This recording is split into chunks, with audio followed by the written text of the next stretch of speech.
Pessoal, bom dia, boa tarde, boa noite. Eu sou o Léo e vamos aí prosseguir os nossos estudos aqui de mecânica clássica. Aqui nós estamos no vídeo 4 dessa unidade 5 da disciplina. Nessa unidade 5 nós vamos falar de mecânica lagrangiana. E vocês devem estar se perguntando assim, mas a gente ainda não viu mecânica, a gente viu alguns exemplos sobre cálculo de variações. Mas eu queria só acalmar vocês aí. Daqui a pouquinho nós vamos começar a entrar na parte de mecânica mesmo, ver a relação desse cálculo de variações com leis de Newton. Nós vamos ver isso tudo daqui a pouquinho. Só que eu também já queria adiantar que esse não é, eu já falei isso no primeiro vídeo dessa unidade, mas eu quero repetir agora, esse não é um curso de mecânica analítica, esse é um curso de mecânica clássica. Essa parte de mecânica lagrangiana ou ali de primórdios ali de representação de Hamilton para mecânica, isso são só primórdios mesmo. Eu acho que essa palavra é boa para a gente utilizar. É só o início ali dessa formulação da mecânica, tá certo? Para a gente ver isso com rigor, isso em geral isso é visto num curso de mecânica analítica, de mecânica clássica. A gente tem muitos outros assuntos para tratar do que justamente a parte de lagrangiana e de hamiltoniana, tá certo? Mas eu queria apresentar isso que é um assunto que eu acho extremamente interessante, ele é muito legal e a gente abre um pouco, expande um pouco a mente ao pensar nisso aqui. E aí, dito isso, esse vídeo aqui, qual que é o objetivo desse vídeo? O objetivo desse vídeo é mostrar alguns outros detalhes ainda de cálculo de variações. A gente ainda não vai entrar totalmente na parte mecânica, eu quero mostrar para vocês, eu vou citar algumas coisas que a gente pode ver no estudo de cálculo de variações, tá certo? Então não é uma parte rigorosa, é só apresentando para você algumas coisas e depois tem as referências na descrição aí para quem quiser olhar, ou então a gente pode conversar depois na aula síncrona, beleza? Mas vamos começar aqui já na nossa revisão, né? Eu vou fazer ela bem rápida aqui, né? Então vou pegar aqui, ó, até nessa parte aqui, ó, foi a primeira unidade. Então a primeira unidade ela é contida toda nessa parte aqui, onde a gente estudou vetores. Nessa parte aqui, de fato, a gente fez uma apresentação bem rigorosa do estudo de vetores, de transformações ortogonais e como trabalhar com vetores. Depois a gente foi estudar a lei de Newton para uma partícula. E aí a gente estudou o sistema de referencial inercial, a gente estudou leis de conservação e as leis de Newton. A gente discutiu bastante as leis de Newton. E por último aqui, a parte de oscilações foi o que a gente viu na unidade 3. A gente estudou o oscilador harmônico, uma dimensão oscilador harmônico simples, oscilador amortecido, os regimes de amortecimento e oscilações forçadas. A gente também falou um pouco de diagrama de fase e falou de oscilador harmônico em duas dimensões e as curvas de Lissajous. Isso aqui foi a unidade 1, 2 e 3, tá certo? Essa parte que toda a gente está vendo até bem rigorosa. Na unidade 4, isso aqui tudo é o resumo da unidade 4. Na unidade 4 a gente estudou força gravitacional, ou lei de gravitação de Newton, e força central. Então, na parte de força gravitacional, o que a gente queria estudar? Né? A gente queria estudar o seguinte: dado um certo corpo, dado esse estojo aqui, qual que é a força gravitacional que esse estojo exerce nessa partícula aqui que está fora dele, tá certo? Essa era a pergunta que a gente queria fazer. E aí depois a gente mudou essa pergunta um pouco, a gente falou assim, qual que é o campo gravitacional que esse estojo aqui ele gera no espaço ao redor dele? Então a gente estudou força gravitacional, a gente estudou campo gravitacional, a gente estudou lei de Gauss para gravitação, a equação de Poisson, a equação de Laplace também. A gente falou do efeito de maré, a gente pegou um modelo muito simplificado para estudar o efeito de maré, mas a gente já teve aí algumas situações que deu para a gente analisar com esse modelo nosso. A gente fez uma interpretação bacana da energia mecânica para um problema de dois corpos, dada a força central. A gente falou que essa energia mecânica ela tem uma parte cinética, a gente identificou aqui uma parte cinética, a gente identificou um termo centrífugo e um potencial, de fato, potencial real que está atuando no sistema, e esse termo todo aqui a gente chamou de potencial efetivo. Dado o estudo de força central, a gente estudou algumas coisas, depois a gente especificou para o caso de uma lei de força que é do inverso da quadrada da distância, tratando ainda de força central, e a gente chegou aqui na equação da trajetória, que a gente viu que o objeto ele pode ter uma trajetória que ela é circular, elíptica, hiperbólica e parabólica, tá certo? Porque isso aqui é uma equação de uma cônica. E a gente falou também das leis de Kepler, a gente deduziu essas três leis de Kepler até com bastante rigor, beleza? Então essa aqui foi a parte da unidade 4. Nessa unidade 5, qual que é o problema nosso que a gente quer trabalhar até então? Eu estou dando um primórdio de cálculo de variações para vocês. Isso aqui é muito mais além do que isso, mas eu quis apresentar isso, que isso aqui é um assunto que eu gosto demais. Qual que é o problema? O problema é, dado esse funcional aqui, o funcional é uma aplicação que a gente faz no objeto e obtém um número. Então essa integral definida aqui, ela é um funcional. Então dado esse funcional j, a pergunta que ele tem aqui no integrando aqui, ele tem essa função f, que depende de y e de x, onde y' que é a derivada de y com relação a x. A pergunta que a gente quer fazer é, dado esse funcional, qual é a função y que minimiza, no nosso caso, funcional, tá certo? Uma pergunta mais geral é qual que é a função y que me dá um extremo desse funcional. E a gente viu que, dado esse funcional, a gente chegou nessa equação aqui, ó, que é a equação de Euler, e essa equação de Euler aqui é uma condição necessária para esse j ser um extremo, ou para esse j ser um mínimo no nosso caso. E para mais variáveis, a gente viu que a gente pode escrever a equação de Euler dessa forma. E depois a gente viu aqui alguns exemplos. A gente viu o exemplo da braquistócrona, certo? O que é a braquistócrona? O problema da braquistócrona é, dado um objeto que sai de um ponto e chega até o outro, qual que é a trajetória que ele segue para percorrer qual que é a trajetória que ele percorre para percorrer isso no menor tempo possível, tá certo? Dado que ele sai de um ponto e chega no outro. Esse é o problema da braquistócrona. A gente viu que a solução da braquistócrona, dado um objeto que está sujeito aqui à força gravitacional, ele é um cicloide, então a trajetória é um cicloide. A gente falou da lei de Snell, então a gente deduziu a lei de Snell a partir do princípio de Fermat e das equações de Euler. E aí eu vou deixar de para casa para vocês fazerem a geodésica para o espaço plano e para uma superfície esférica. O que é geodésica? Geodésica é a menor distância entre dois pontos. Então, no espaço plano, a menor distância entre dois pontos é uma reta, e eu queria que vocês demonstrassem isso. Então, dados os dois pontos aqui no espaço plano, demonstrar, utilizando as equações de Euler, que a menor distância entre dois pontos, ou a geodésica nesse espaço plano, ele é uma reta. E para uma superfície esférica, né? E aí, para uma superfície esférica, a gente pode perguntar qual que é a menor distância, se eu estou numa superfície esférica, qual que é a menor distância entre dois pontos. E aí, isso é um negócio muito legal de vocês demonstrarem, isso vai ficar de para casa na tarefa, é que a gente consegue demonstrar que a menor distância entre dois pontos numa esfera, são os chamados grandes círculos. Então, grandes círculos são esses camaradas aqui, ó.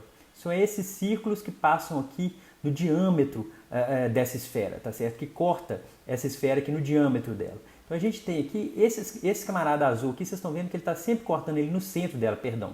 Então, ela é um círculo que ele corta a esfera e corta um plano que passa no centro dessa esfera. Tá certo? Isso é o que é chamado de grandes círculos. Se eu pegar qualquer trajetória nesse grande círculo aqui, ou se eu saio de um ponto nesse grande círculo aqui, aqui ficou azul também, eu vou trocar de cor. Se eu percorro essa esfera daqui, passo ela aqui por trás e chego aqui na frente, essa aqui é a menor distância entre dois pontos numa esfera. Aí alguém vira e fala assim, mas para que eu estou estudando isso? Né? Para que eu estou estudando um grande círculo numa esfera? Alguém pode pensar isso um pouquinho melhor, né? A gente sabe que a Terra não é um plano, né? A gente sabe que a Terra é um esferoide oblato, mas vamos caracterizar aqui a Terra como sendo uma esfera. Se eu quero sair aqui, por exemplo, do sul da Argentina e chegar aqui na África, por exemplo, a menor distância entre esses dois pontos é dada por esse círculo aqui. Isso acaba sendo muito utilizado em trajetórias, inclusive, de aviões. Tá certo? Então, a menor distância entre dois pontos numa esfera vai ser dada pela geodésica, e isso é um problema que a gente pode acessar utilizando aí as equações de Euler. Então, seria muito interessante se vocês tentassem fazer esse problema aqui utilizando as equações de Euler, tá certo? Eu mudei aqui, vou esperar a minha esferinha mudar. Vamos ver se ela vai mudar. Mudou. Então, a menor distância, por exemplo, entre um ponto aqui na América Central e, sei lá, aqui na Austrália, vai ser dado por essa curva aqui. Se alguém sai daqui percorrendo essa curva, vai ser a menor distância entre esses dois pontos, tá certo? Então, isso é um negócio muito interessante da gente calcular e acaba tendo aplicação. Então, seria interessante vocês calcularem isso, beleza? Então, eu vou deixar esses dois exemplos aí para vocês. E minha função aqui nesse vídeo agora é mostrar, só pincelar alguns pontos ou alguns outros detalhes que vocês podem estudar por conta própria sobre cálculo de variações. Certo? Primeira coisa é o seguinte, então nós temos aqui o mesmo problema, então o nosso problema continua sendo minimizar ou extremar esse funcional. Então nós temos aqui esse funcional aqui que a gente quer extremar. A gente sabe das equações de Euler, certo? A gente pode mostrar, e esse passo aqui eu vou deixar para vocês mostrarem também na tarefa, a gente pode mostrar que dada a equação de Euler, a gente pode mostrar que essa equação aqui laranja, ela é equivalente a essa equação aqui, tá certo? Essa equação laranja aqui ela é equivalente a essa equação que eu circulei de azul, certo? E aí, dada essa formulação aqui, eu escrevi aqui segunda forma da equação de Euler, porque no livro que a gente está usando, ele chama assim, eu não gosto muito dessa nomenclatura não, mas eu vou continuar usando, que o livro está usando assim também, então eu vou seguir a didática do livro, certo? Que a gente está usando. E muito cuidado com esse livro, com a tradução dele, tradução dele ela é ruim, na verdade. Mas a equação de Euler, que é essa equação aqui laranja, ela pode ser reescrita dessa forma aqui. Isso aqui eu vou deixar para vocês demonstrarem a passagem dessa setinha vermelha para essa setinha azul aqui. E aí a gente pode notar que se df dx é zero, ou seja, se essa função f não depende explicitamente de x, porque isso aqui é uma derivada parcial, se df dx é zero, a gente vê que esse termo todo aqui é igual a zero. Então a gente vê que a derivada total com relação a x desse termo em parênteses é igual a zero. Se a derivada total é igual a zero, isso significa que esse termo entre parênteses é constante, tá certo? Então essa forma aqui, ó, essa forma aqui é uma forma da gente escrever as equações de Euler. Então as equações de Euler podem ser escritas dessa forma, ou seja, essa função f menos y' df dy', isso é constante se a função f não depende explicitamente de x, tá certo? Ou seja, se a derivada parcial de f com relação a x é zero, a gente pode escrever a equação de Euler dessa forma aqui, ó. Esse termo aqui é constante. E isso acaba sendo útil para alguns casos. Então, eu só queria apresentar aqui. A gente pode utilizar a equação de Euler dessa forma aqui, dessa forma laranja aqui que a setinha está apontando, tá certo? Então, a gente pode utilizar a equação de Euler dessa forma ou a gente pode utilizar a equação de Euler dessa forma. Mas essa forma aqui só vai ser útil para casos onde df dx é zero, ou seja, que a função f não depende explicitamente de x, e para alguns casos isso aqui pode auxiliar na resolução de problemas, tá certo? Então, esse aqui eu queria só apresentar para vocês. Uma outra coisa é sobre vínculos. Vínculo é um problema que lá em mecânica analítica a gente usa vínculo o tempo inteiro. Vários problemas a gente resolve com aplicação de vínculo. O que é vínculo? A gente pode chamar de vínculo ou de restrição. Então a gente tem aqui o nosso problema, eu deixei aqui de novo o mesmo problema, a gente tem um funcional a ser minimizado e a gente encontra aqui as equações de Euler.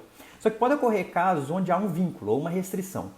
Por exemplo, acho que com exemplos fica mais simples da gente entender o que é um vínculo. Se estamos interessados aqui na geodésica, numa superfície de uma esfera, qual que é o vínculo? O vínculo é que todos os pontos estão na superfície da esfera. Então, se a gente pega essa esfera aqui, por exemplo, se eu somar aqui, vamos supor que eu tenho aqui um eixo x, y, z, tá certo? Se eu somar x ao quadrado mais y ao quadrado mais z ao quadrado, isso tem que dar o raio da esfera, tá certo? Então, x, y e z, eles estão conectados, eles não podem assumir qualquer valor, porque x, y e z estão conectados para estar na superfície da esfera. Isso é um tipo de vínculo que a gente tem para esse problema. Então, um exemplo, se a gente está interessado na geodésica numa superfície de uma esfera, o vínculo é qual? O vínculo é que x, y e z, se a gente está em coordenada cartesiana, x, y e z eles estão conectados, eles não são totalmente livres dessas variáveis. Eles têm uma conexão entre eles têm um vínculo entre eles, onde x quadrado mais y quadrado mais z quadrado tem que ser igual ao raio da esfera ao quadrado, tá certo?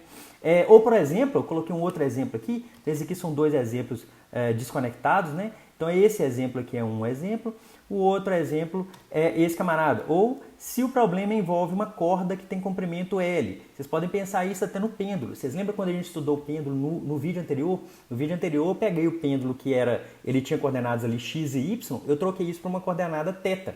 Por quê? Porque esses x e y eles estavam conectados, que o pêndulo ele tinha um certo comprimento, ele tinha um comprimento L, o comprimento A que eu usei lá no vídeo, não tô lembrado agora. Mas esses são vínculos do problema, tá certo? Esse pêndulo ele tem um vínculo que o x e o y eles não podem assumir qualquer valor, tá certo? Eles estão conectados pelo tamanho ali do pêndulo. Da mesma forma da esfera, x, y e z eles estão conectados pelo raio da esfera. Por exemplo, aqui no caso da geodésica numa esfera, o raio, foi o que eu acabei de falar, né? O x ao quadrado mais y ao quadrado mais z ao quadrado tem que ser igual ao raio da esfera ao quadrado, tá certo? Esse g aqui, em geral, é o que a gente chama de vínculo. Então, esse g aqui é o que a gente chama de vínculo ou de restrição. E aí, isso acaba sendo muito útil.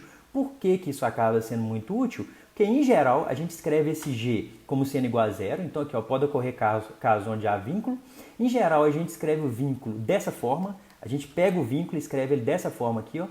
Um g de y e x, isso aqui é igual a zero, tá certo? Da mesma forma aqui que na esfera, eu tenho aqui, ó, g igual a zero, tá certo? Estou escrevendo um vínculo aqui. O vínculo é que essas variáveis, elas estão conectadas entre si, tá certo? Então, olha só, a gente escreve em geral o vínculo desse jeito aqui, ó. Então, o vínculo a gente escreve como sendo g igual a zero. E aí, isso tem a demonstração no livro, não é minha tarefa aqui nessa disciplina demonstrar isso rigorosamente, ou o pessoal que está fazendo mecânica analítica pode ver isso melhor, mas as equações de Euler com vínculo, elas podem ser escritas dessa forma aqui, ó. e isso acaba facilitando em muitos problemas, isso facilita para a gente resolver, tá certo? Vocês estão vendo que aqui a gente tem as equações de Euler, entre aspas, normais, certo? Nessa parte aqui que eu estou circulando de vermelho, isso aqui é igual a zero, essas são as próprias equações de Euler. Só que eu somei essa parte aqui. Aqui eu tenho uma derivada do vínculo com relação a essa função y, eu tenho aqui a minha restrição, né, o meu vínculo, e eu tenho esse lambda. Esse lambda aqui ele é chamado de multiplicador de Lagrange e ele acaba sendo útil em problemas de otimização. Isso aqui eu queria citar para vocês saberem que isso existe. Então esse lambda aqui, em geral, ele é chamado de multiplicador de Lagrange e ele auxilia muito em problemas de otimização, em problemas de minimização, por exemplo, esse que a gente está tratando. E aí vocês estão vendo que aqui, olha, essa parte aqui das equações de Euler, ela está dependendo de I, né, desse índice I. E aqui, essa soma aqui está sendo em J. E aí vocês estão vendo que o índice I vai até M e o índice J vai até N. Mzinho é o número de variáveis. Nzinho é o número de vínculos. E aí vocês estão vendo que eu posso diminuir meu problema, que ele pode ter M variáveis, eu posso diminuir meu problema, o número de variáveis que eu vou trabalhar. Por quê? Por conta do vínculo. Porque essas variáveis elas vão estar conectadas entre si. Pensa no caso do pêndulo. No caso do pêndulo eu tenho que o x e o y eles estavam conectados entre si por causa do tamanho do pêndulo. E aí eu troco o meu problema de duas variáveis, que tem x e y, eu troco esse problema para um problema de uma variável só de θ. Tá certo? Então eu estou diminuindo o número de variáveis que eu vou trabalhar no meu problema. Por isso que essa questão de vínculo ela acaba sendo importante. Eu estou pegando o número de pegando o número de graus de liberdade do problema, na verdade, né? No final a gente está fazendo isso. Então essa questão de vínculo acaba sendo muito importante e as equações de Euler com vínculo, eu quis só citar isso para vocês. As equações de Euler com vínculo elas são dadas por esse camarada aqui, tá certo? Então bacana, né? E aí por último eu queria só citar essa notação que usa muito, essa notação do delta, né? Aqui tem o nosso problema original continua sendo o mesmo, minimizar esse funcional e a gente tem aqui as equações de Euler. Só que ao invés de usar essa notação de extremar o funcional j, que é esse funcional aqui, a gente em geral usa essa notação da variação de j, tá certo? A variação do funcional. Então a gente chama aqui essa variação ΔJ, que é a variação desse funcional j, tá certo? De forma que esse problema aqui de minimizar esse funcional, ao invés de a gente escrever esse problema dessa forma aqui, ó, qual a função y que minimiza o funcional j, a gente reduz, isso aqui é uma questão de notação, né? A gente reduz esse problema para escrever ele só dessa forma aqui, ó. Uma variação de j é uma variação dessa integral, vocês estão vendo que é a mesma coisa, isso aqui é igual a zero, ou seja, a variação de j é igual a zero até a primeira ordem, aquela coisa que a gente já conversou nos outros vídeos, certo? É o mesmo problema que a gente trabalhou, a solução continua sendo as equações de Euler, mas é só uma nova notação. E a gente vai utilizar essa nova notação quando a gente for estudar daqui a pouquinho a parte de ação e a parte de mecânica mesmo, certo? Ou seja, encontrar o extremo ΔJ equivale à equação de Euler, é a mesma coisa, tá certo? Então isso eu queria só adiantar essa notação para vocês. Esse vídeo aqui, a ideia dele era muito simples, era só apresentar, citar, pincelar esses outros detalhes, para quem quiser dar uma olhada nessas outras partes relacionadas a cálculo de variações, tem o livro e tem outras referências para a gente dar uma estudada, certo? Então fica assim, espero que tenha dado para entender. Esse vídeo foi mais para apresentar mesmo essas outras partes relacionadas a cálculo de variações. Fica assim, um grande abraço, falou!